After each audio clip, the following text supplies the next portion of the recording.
Hello, मेरा नाम है रजत। आप सभी का स्वागत है हमारे YouTube के इस चैनल पर। आज की वीडियो में हम बात करेंगे नेफ्रोटिक सिंड्रोम के बारे में।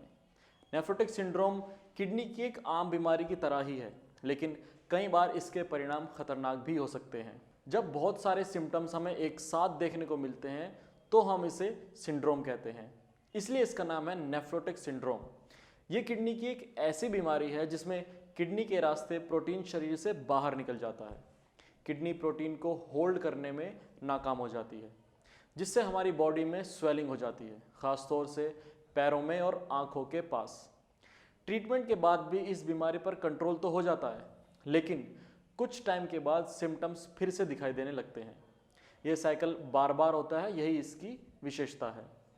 ये बीमारी बच्चों में ज़्यादा देखी जाती है, जिनकी उम्र 2 से 8 साल की हो। बड़ी उम्र के लोगों में इसकी संभावना बहुत कम होती है। ब्लड के अंदर प्रोटीन कम होने से कोलेस्ट्रॉल लेवल बढ़ जाता है, लेकिन आपके क्रिएटिनिन और यूरिया के लेवल इनिशियली बढ़े हुए नहीं आते। ज़्यादातर लोग इस बीमारी में स्टेरॉयड पर निर्भर हो जाते हैं, जिसके आगे चलकर हमें साइड इफ़ेक्ट्स भी देखने को मिलते हैं, जैसे वज़न बढ़ जाना, डायबिटीज़, हमारी बोन्स का कमज़ोर हो जाना। हमारे शरीर में हर अंग का एक महत्वपूर्ण काम होता है। क्योंकि नेफ्रोटिक सिंड्रोम हमारी किडनी से संबंधित है, इसलिए हमें अपनी किडनी को समझना चाहिए। हमारी किडनी शरीर में छलनी का काम करती है, जिसके द्वारा शरीर के टॉक्सिन्स यूरिन के रास्ते बाहर निकल जाते हैं।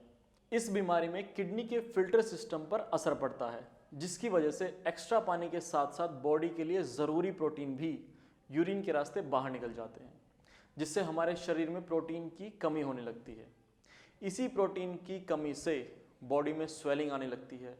जब आप सोकर उठते हो तब आपको सूजन ज़्यादा दिखती है। ये सूजन दिन में बढ़ने के साथ साथ धीरे धीरे शाम तक कम भी होने लगती है। बीमारी के बढ़ने पर शरीर के दूसरे अंगों पर भी सूजन होने लगती है, भूख कम लगती है, वेट बढ़ जाता है और यूरिन कम आता है। लंबे समय तक बार बार सूजन होने की वजह से पेशेंट के लिए चिंताजनक बन जाता है।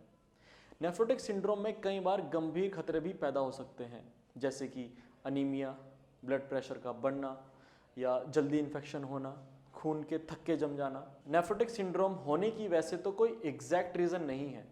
इसमें समय रहते ट्रीटमेंट लेना ही बेहतर है, क्योंकि आगे चलकर इस बीमारी से क्रॉनिक किडनी डिजीज़ होने का खतरा बढ़ जाता है। ब्लड में शुगर लेवल बढ़ने पर डायबिटीज़ हो जाती है, जिससे बचने के लिए हम इंसुलिन का प्रयोग करते हैं।